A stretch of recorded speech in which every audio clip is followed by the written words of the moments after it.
etumba na ngwaka opika pende di eloko yango bozelaki ye sango ya mokwake ya mbiji mpo na bino nyonso baressortissant sud ubangi bana ya gemena ya bino yango yo compagnie africaine d'aviation CAA na mokuse oyo mesana kopesa bilengi azongisi bavol na ville ya gemena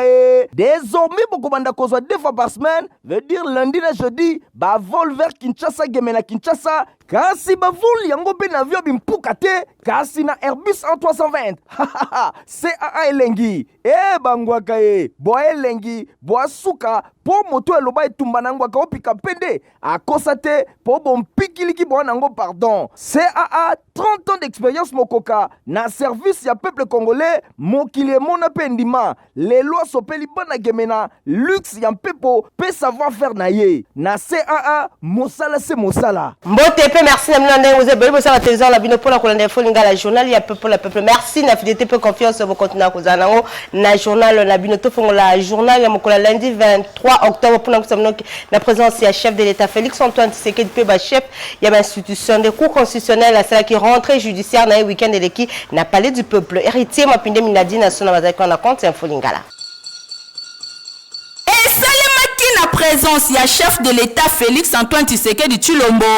ba chef ya ba institution cour constitutionnelle à sala qui rentrée judiciaire na ye ya 2023-2024 samedi kuna na palais du peuple ndenge kaka ezalaka audience solennelle ezalaki marqué na 3 allocutions ba discours ezalaki centré na thème ya contentieux électoral premier intervenant ezalaki bongo bâtonnier national ya ordre ya ba avocat oyo a intervenaki na oyo etali bongo recrutement ya ba conseiller référendaire deuxième intervenant ezalaki procureur près ya cour constitutionnelle mwana mboka Mukolo Kokesha oyo a développé na thème les causes d'irrecevabilité dans les contentieux électoral y a précisé que élection est à considérer net mode universel exercice ya pouvoir politique pe instrument oyo est fondé pe lisusu ko bakisa légitime ya pouvoir politique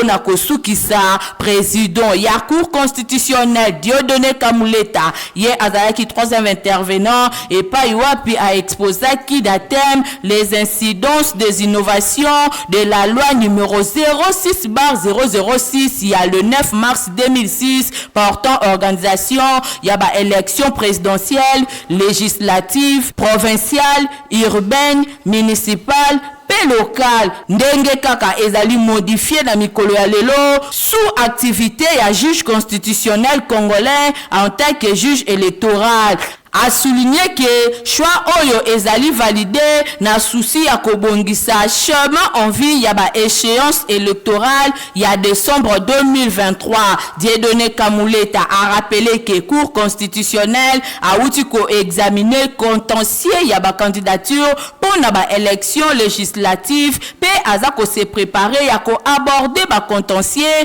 ya ba candidature pour na élection présidentielle ba tie na évidence ba différentes innovations oyo ba memi na réforme électorale ya 2022 pe ba incidence ya activité ya juge électoral particulièrement ya cour constitutionnelle institué na constitution ya le 18 février 2006 batie na musala na suite ya éclatement ya cour suprême ya justice ya 2015 cour constitutionnelle azo réglé ba différents concernant ya ba élection présidentielle pe parlementaire pe lisusu référendum ba jugement ya haute cour ezali sans appel pe ezali exécuté na lombango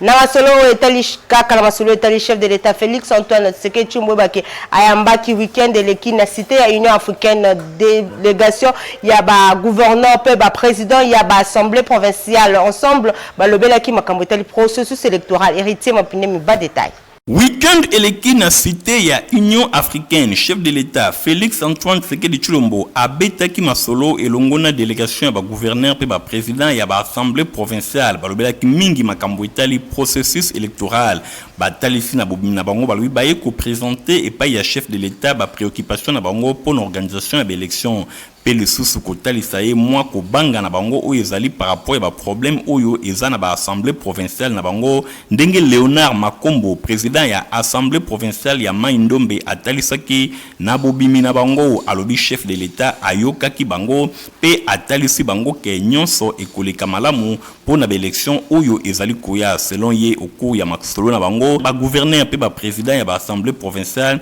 batalisaki état de lieu ya ba entité na bango pene ya ba élection ba rassurer na chef de l'état que ba population na bango bazali impatiente pe bazali prête pour na kokende na ba urne pour na ko voter par rapport à misala oyo et salemi bongo na réunion yango chef de l'état a annoncé que visite na mikolo ezali koya na province ya Olomami et pa wapi misala ya réhabilitation ya route nationale numéro 1 et kozala lancé province oyo ba bénéficier na ba grandes infrastructures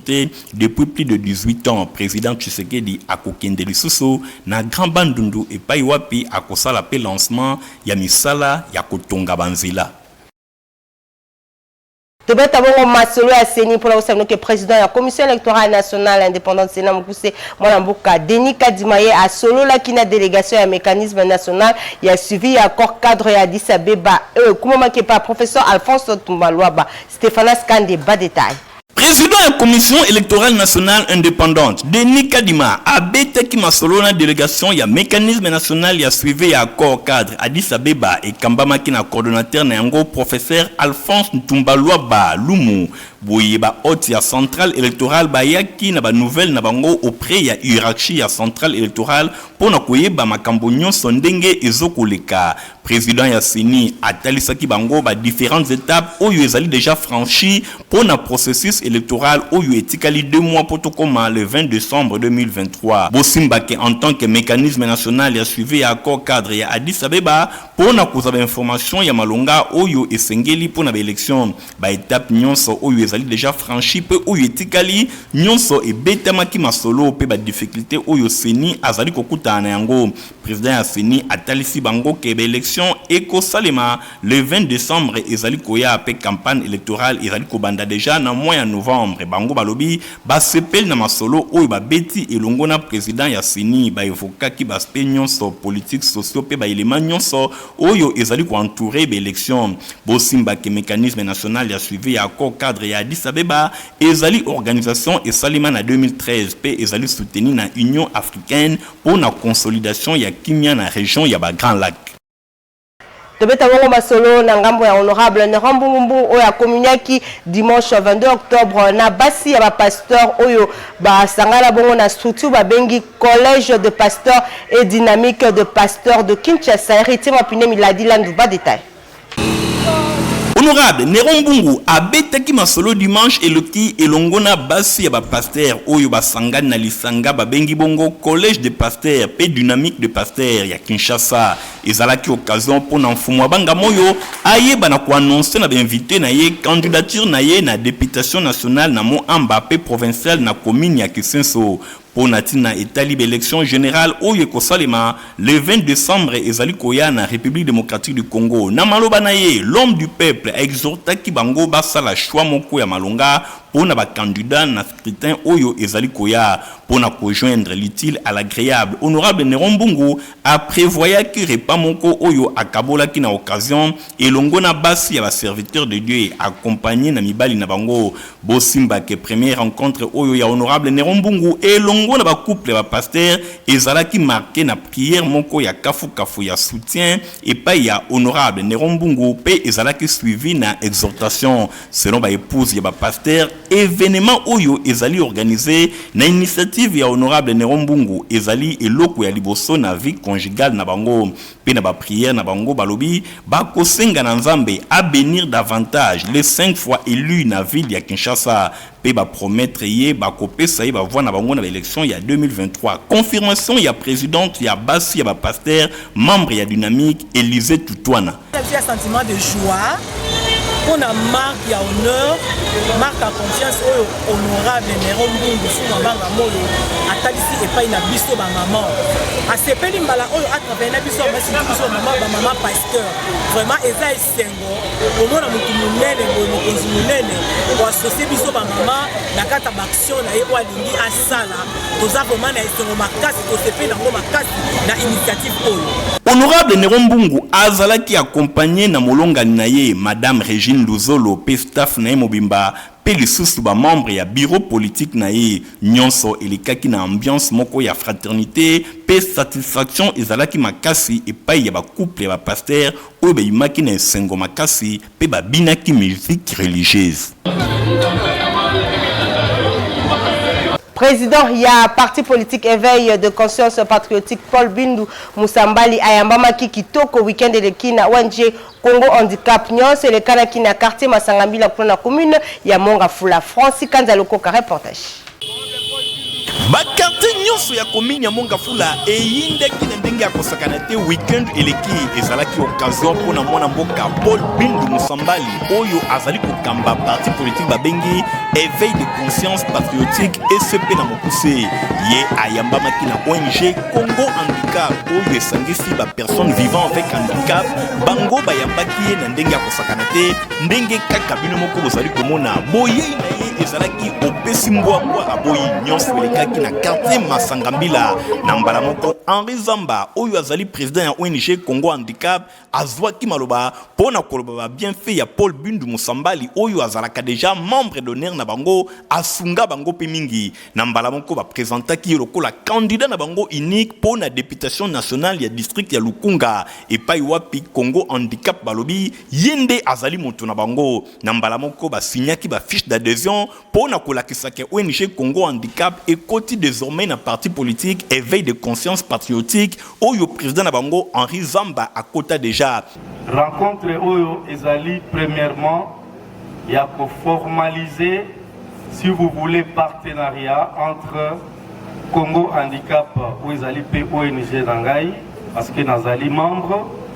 na ECP parti politique na biso éveil de la conscience patriotique mais également pe na fondation Paul Bindu Musambali. Biso tozali bakuyakuya te. Bakuyakuya ezali banani. Bakuyakuya ezali bato oyo bazali ko profiter na ngonga oyo pona bayiba ba voix ya peuple. Bazali koya ko flatter biso na mwa mapa na mwa likuta na mwa elamba po bayiba biso ba voix. Mais biso tozali bana ndaku. Eza mukolo ya liboso nde toyete. Yemoko ayebisi bino wake il y a plus de 4 ans tozalaka pe toujours ensemble tosala o tokokaki kosala yemoko alobaki yango totika kolanda batu pona loyenge kaka biso moko nde tozolela pasi mais kaka biso moko pe nde tozotika batu wana bakende po batia biso na pasi il faut que voter mutu oyo alelaka na yo ntango ozali na pasi. Il faut que voter mutu oyo azalakana yo petango zali na bisengo. Congo Handicap ezali sima ya tata mokonzi Félix Antoine Tshisekedi Tshilombo. Vice-présidente interfédérale CEDER Kinshasa Francine Kaniki a lancé un week-end de qui siège à CEDER sensibilisation et à cancer de sein. Christian Kengebeni bas détail. Na souci na ye azalaka na yango na domaine ya santé surtout pour na ba mama yenani Francine Kaniki bakiselaka ye la guerrière vice-présidente ya interfédération ya Kinshasa ya courant des démocrates rénovateurs CEDER na mokuse parti cher ya mwana mboka Jean-Lucien Boussa Mabeke Maswa Mondele Moindo Bosimba ke dimanche 22 octobre 2023 ezalaki ya koinda na siège ya CEDER oyo ezwami na avenue de l'enseignement na commune ya Kasavubu balansaki sensibilisation ya cancer ya bassin mingi penza na initiative ya mama Francine Kaniki bakisela ye la guerrière après mon ya circonstance et pesamaki epai ya yemoko la guerrière mama Francine na sima docteur Laetitia atalisaki na ba mama ba inconvénient ya cancer de sein akobaki na exposé na ye na kotalisa ndenge nini ko éviter cancer oyo ya sein pe asukisaki na koyebisa na bango ke esengeli basala ka ba dépistage na sima ya ba question pe ba réponse et yaki et pas wapi docteur Laetitia azalaki vraiment à la hauteur assistance bazalaki d'accord na micro ya Info Lingala maman Francine Kaniki la guerrière à Solo Liboui. Ça qui rencontre on a sensibiliser ma maman na ndenge moko pe na papa on a beaucoup de cancer du sein et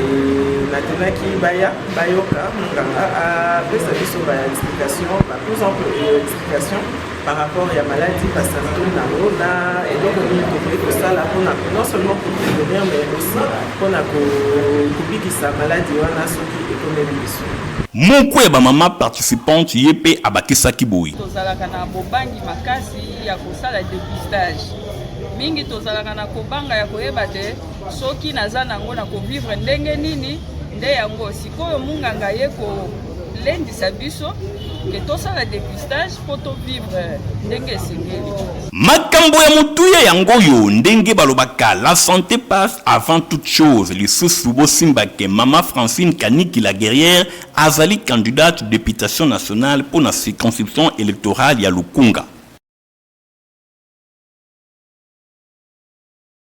Na masolo mususu wake fondation Mutombo en action Fomak na mokuse we kuma makabongo epa ya mwana mboka Mutombo kabamba Noël bazalaki na milulu moko ya kafu weekend leki kuna na 8e rue des Bonhommes epa wapi plus de 500 mamans bazwaki bongo dans ya Maputa pe parti na ye AADC bango ba présenter qui est la candidat député provincial ya commune ya Matete héritier mapine mi ba détail.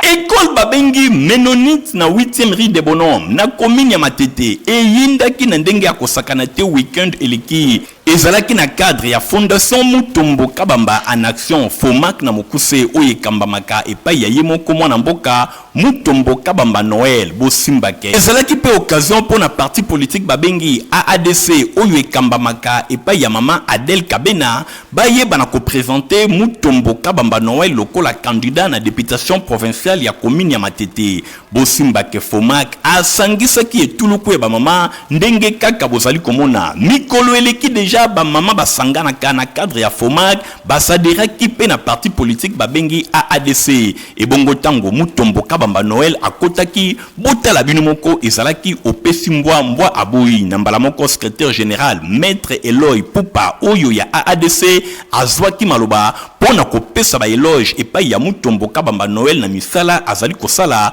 pe ko présenter lokola candidat na députation provinciale pona commune ya Matete même exercice et salemaki pe epai ya président interfédéral ya AADC Arsène Jesse bongo tango Mutombo kabamba Noël yemoko azwaki maloba boyo kabino moko message na ye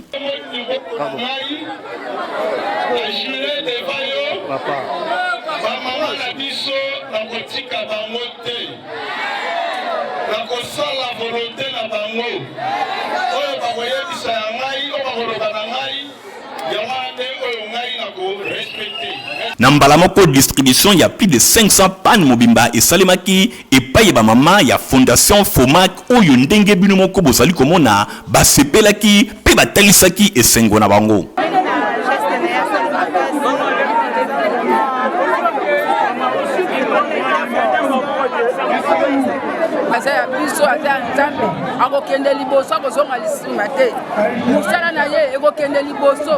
Fondation Mutombo kabamba en action Fomak na mokuse ezali ko benga ba mama nyonso ya commune ya Matete basadere na fondation oyo po idéologie ya malamu ezali ko pesama ezali pe po na bien-être na bango.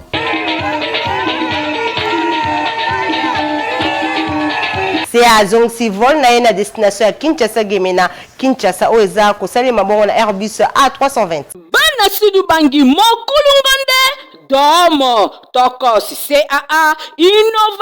innovation cette fois-ci à partir du 9 octobre à Talisi Misunae na province ya Sud Ubangi en général Peville ya Gemena en particulier Bana Gemena Oyo ezali vraiment ya bino CAA azongi selibino bavol na ye ya Kinshasa Gemena Kinshasa Oyo ekobanda ko salema chaque lundi pe jeudi à travers Airbus A320 sécurité confort na expertise na ye ya 30 ans na service ya peuple congolais CAA qui est na kiese.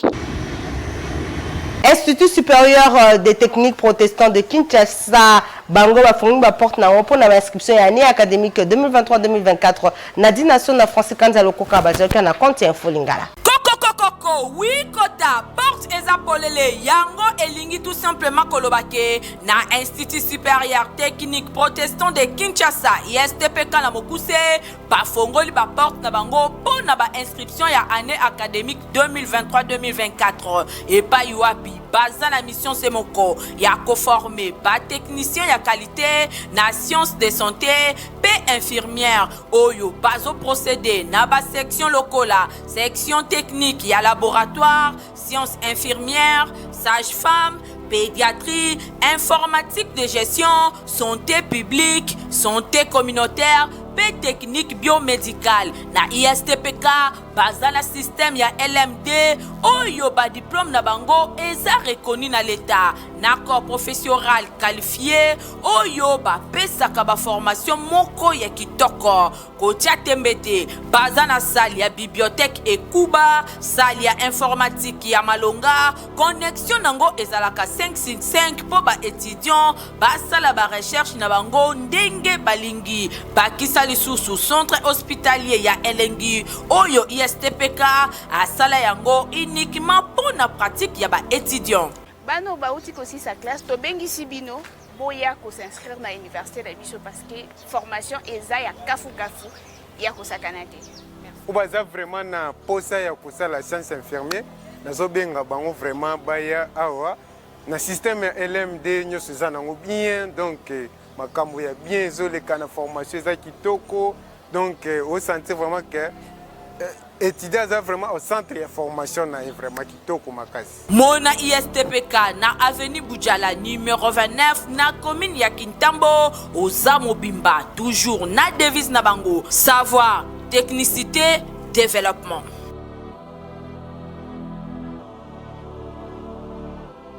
Pour na masolo etali développerie ozana posa ya ko voyager ko beta développerie yeba kesika seza moko ya sur cyber Eric Bolanda ngo na reportage pour nini ngo lisusu boye kondeko ozalaka poye menini boye ko isangai malembe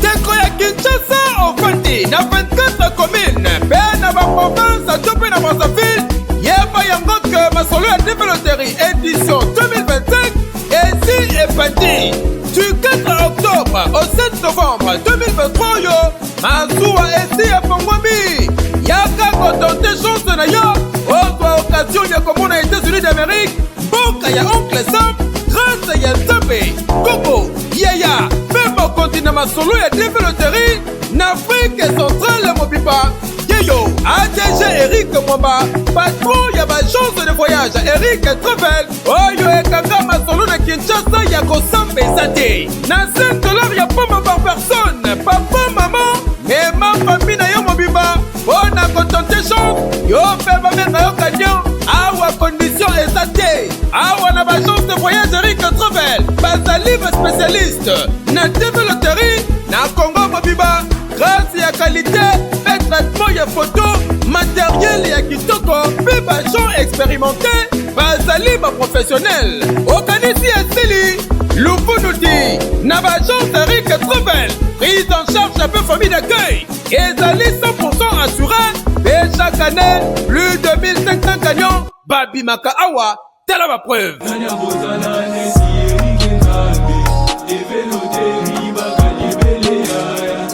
on a compé de développerie na bagence Eric Travel yaka na badresse oyo na Mikonga na commune ya Ntele ozali sur boulevard Lumumba numéro 44 na quartier Mikonga na commune ya Ntele référence CCT non loin ya alimentation régale na Victor 1 na Matonge avenue Victor numéro 20 en diagonale la maison communale ya Kalamu bongo na Victor 2 na commune ya Kasavubu doswami sur avenue Bongandanga numéro 2 na commune ya Kasavubu na kati ya immeuble PP Center bongo na rond-point Ipen dosali sur avenue Marine numéro 1189 na quartier Ngoma Kikusa na Binza Ipen en face ya entrée principale ya église ezala borne na commune ya Limete Toswami na avenue 11e rue numéro 119 quartier industriel référence CFR na Kitambo magasin avenue Kasavubu numéro 3 na quartier de l'Ipak na commune ya Ngaliema référence rond-point Kitambo magasin aussi Katana supermarché Facebook Boro na commune ya Masina na Tchangu Toswami sur boulevard Lumumba numéro 38 quartier sans fil na commune ya Masina référence entre Kimuta Oza Mobimba Poto malonga pona bana bineza protiva mukolo poko komela ngwe pesa ka santé ya kitoko. Ah merci, ya buinde bana nyoso baza kuringa. À la pochette.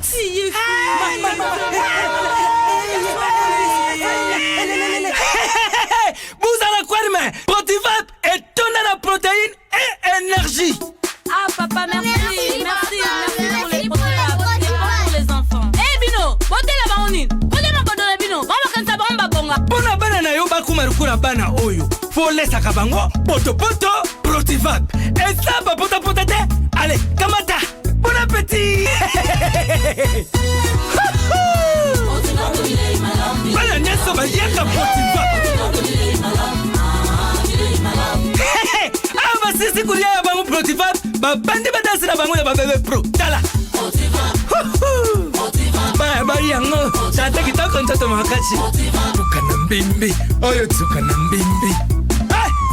makusa Protivap poto kitoko pona ba bébé pro Bozala ki ebele pona kolanda info ngala journal ya peuple la peuple qui vous sepela kinango vous sa merci na Igor Ntingi Matomi na zaki na sima ya caméra concours rédactionnel Nadine Asona héritier Mapindemi Ngulungu ya superviseur qui journal au montage et c'est moi qui pas Christian Kangebeni Stéphane Skande la coordination ngala no to pesani rendez-vous mikolo zali ko ya au revoir CA aïe etumba nangwaka opika pendedi eloko yango bozelaki eye sango ya mokweke ya mbiji pona bino nyonso ba ressortissant sud ubangi bana egemena ya bilu yango yo compagnie africaine d'aviation CA na mokuse oyo mesana kopesa bilengi azongisi ba vol na ville ya Gemena désormais bokobanda kozwa 2 fois par semaine veut dire lundi na jeudi ba vol vers Kinshasa Gemena Kinshasa kasi ba vol yango pe na avion bimpuka te kasi na Airbus A320 CA elengi bangwaka bo elengi bo asuka po moto eloba etumba nangwaka opika pende akosa te po bompikiliki bo nango pardon CA 30 ans d'expérience mokoka na service ya peuple congolais mokili mona pendima les lois sopeli bana Gemena luxe ya mpepo pe savoir faire na ye na CA mosala se mosala